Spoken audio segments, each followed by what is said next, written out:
मध्यकाल में ज्ञान की चेतना को जागृत करने वाले रहस्यवादी, मननशील और अपने व्यक्तित्व से दार्शनिक, धर्म सुधारक, समाज सुधारक, एकेश्वरवादी, विश्व बंधुत्व के गुण समेटे हुए मानव कल्याण के नीतियों का प्रतिपादन करने वाले सिखों के प्रथम गुरु गुरु नानक देव जी का जन्म कार्तिक शुक्ल पूर्णिमा के दिन रावी नदी के किनारे स्थित तलवंडी राय भोई गांव में श्रीमती तृप्ता देवी की पवित्र कोख से हुआ था, जिसे बाद में ननकाना साहिब नाम दिया गया। इनके पिता कालूराम पटवारी एक सामान्य गृहस्थ जीवन जीने वाले थे। सरकारी कार्य के अलावा कुछ खेती बाड़ी भी करते थे। नानक जी पढ़े लिखे तो बहुत सामान्य थे, लेकिन उनका आंतरिक ज्ञान छोटी अवस्था से ही प्रकट होने लगा था। गुरु नानक देव जी कबीर के समक्ष और सिकंदर लोदी, बाबर, हुमायूं के समकालीन थे। गुरु नानक देव जी बाल्यकाल से बहुत चमत्कारी थे। नानक जी अपना अधिकांश समय बड़ी बहन नानकी के साथ बिताया करते थे। 16 साल की उम्र में सुलखनी देवी के साथ इनका विवाह हुआ।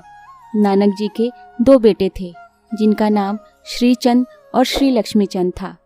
नानक जी ने ही गुरु ग्रंथ साहब की आधारशिला रखी।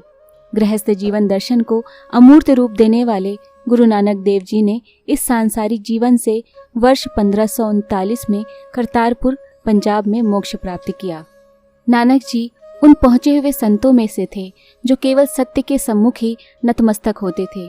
उन्होंने परमात्मा के वास्तविक तत्व को समझ लिया था। इसी कारण वे किसी बाह्य अंधविश्वास में नहीं पड़ते थे। नानक जी के जन्म को प्रकाश वर्ष या प्रकाश उत्सव के रूप में मनाया जाता है। नानक जी की तात्कालिक राजनीतिक, धार्मिक और सामाजिक स्थितियों पर नजर डाले तो बहुत सी विसंगतियां थी जो समाज मतभेद डाल रही थी। जिस समय सिख धर्म की स्थापना हुई उस समय धार्मिक संकीर्णता बहुत ज़्यादा थी। नानक जी ने सर्व महान सत्य सत्ता की पूजा का सिद्धांत प्रतिपादित किया। सिख का शाब्दिक अर्थ होता है शिष्य, अर्थात सिख ईश्वर के शिष्य हैं। सिख परंपरा के अनुसार सिख धर्म की स्थापना गुरु नानक द्वारा की गई थी और बाद में 9 अन्य गुरुओं ने इसका नेतृत्व किया। सिख धर्म के 3 कर्तव्य हैं: नाम जपना, कीरत करना, वर्ण छकना। इसके साथ 5 दोष भी हैं: लोभ, मोह, अहंकार, काम और क्रोध। सिख धर्म सभी जातियों के लिए खुला हुआ था। यह जातियों से मुक्त धर्म है। कुछ विद्वानों का मत है सिख धर्म हिंदू और मुस्लिम धर्मों का मिश्रित रूप है, लेकिन सिख धर्म के रहतनामा में खालसा धर्म को शुद्ध धर्म बताया गया है। नानक और सूफी संत शेख फरीद के बीच गाढ़ी मैत्री थी, इस बात को नकारा नहीं जा सकता है। नानक देव जी अपने समय के महान समाज सुधारक थे। नानक देव जी ने समाज में व्याप्त आडंबरों, पाखंडों और कुरीतियों का कड़ा विरोध किया। जबरन थोपे जाने वाले रीति रिवाजों जैसे सती प्रथा, बलि प्रथा, मूर्ति पूजा, पर्दा प्रथा को उन्होंने अस्वीकृत किया। वे जबरन धर्मांतरण के भी सख्त खिलाफ थे। उनका मानना था कि सभी प्राणी एक समान हैं और कोई छोटा बड़ा नहीं है। सभी लोगों को अपने अनुरूप जीवन जीना चाहिए। नानक जी ने मनुष्य की एकता पर जोर दिया, क्योंकि एकता में बहुत शक्ति होती है। उन्होंने छोटे बड़े का भेद मिटाने के लिए लंगर की शुरुआत की थी।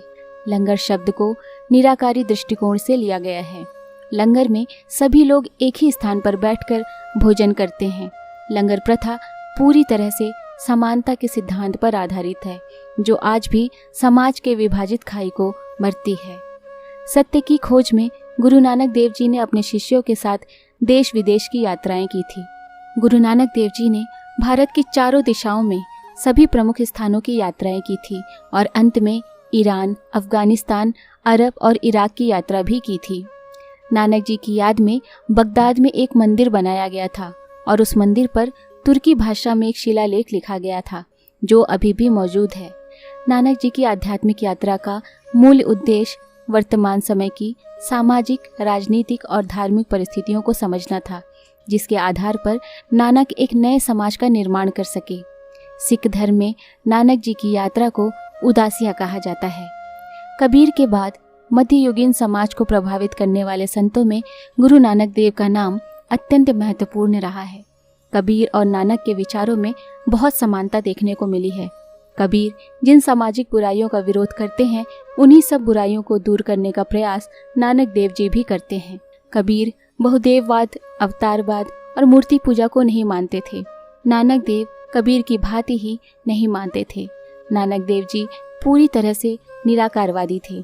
कबीर ने प्रतीकात्मक भक्ति में लीन रहने की बजाय मन से निर्गुण परम ब्रह्मा की उपासना पर जोर दिया है। नानक देव और कबीर दोनों में बहुत समानता देखने को मिलती है। नानक देव अवतारवाद, बहुदेववाद, मूर्ति पूजा को नहीं मानते थे, पूरी तरह से निराकारवादी थे। मध्यकाल के घोर स्त्री निंदक युग में गुरु नानक जी उनके महत्व को समझते हुए कहते हैं, उस नारी को बुरा किस लिए कहा जा सकता है जिसने बड़े बड़े राजाओं, महापुरुषों, महान संतों को जन्म दिया है। नानक जी की माने तो किसी राष्ट्र के विकास में पुरुषों का जितना योगदान है उतना ही योगदान स्त्रियों का भी रहा है। जो सम्मान नानक देव ने स्त्री को दिया वो शायद ही किसी ने दिया। नानक देव जी के 10 सिद्धांत हैं। पहला, ईश्वर एक है। सदैव एक ही ईश्वर की उपासना करो। जगत का कर्ता सब जगत और सब प्राणी मात्र में मौजूद है। सर्वशक्तिमान ईश्वर की भक्ति करने वालों को किसी का भय नहीं रहता। ईमानदारी से मेहनत करके उदरपूर्ति करना चाहिए। बुरा कार्य करने के बारे में ना सोचे और ना किसी को सताएं। सदा प्रसन्न रहना चाहिए। ईश्वर से सदा अपने को क्षमाशीलता मांगनी चाहिए। मेहनत और ईमानदारी से कमाई करके उसमें से ज़रूरतमंद को भी कुछ अंश देना चाहिए। सभी स्त्री और पुरुष बराबर है। भोजन शरीर को जिंदा रखने के लिए जरूरी है, पर लोभ, लालच व संग्रह वृत्ति बुरी है। आज अव्यवहारिक होते समाज में बचने के लिए नानक देव जी के विचार एवं चिंतन की जरूरत है। मानव कल्याण, शांति के अग्रदूत नानक देव जी के विचारों की बढ़ती प्रासंगिकता को ध्यान में रखते हुए पाकिस्तान और भारत के सार्थक प्रयास से जन कल्याण के लिए करतारपुर कॉरिडोर का पुनः संचालन किया गया है।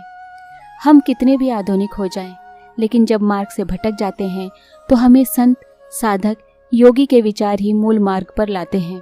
विचार कभी नहीं मरते, बल्कि वो पहले से और ज़्यादा वर्तमान में प्रासंगिक होते हैं।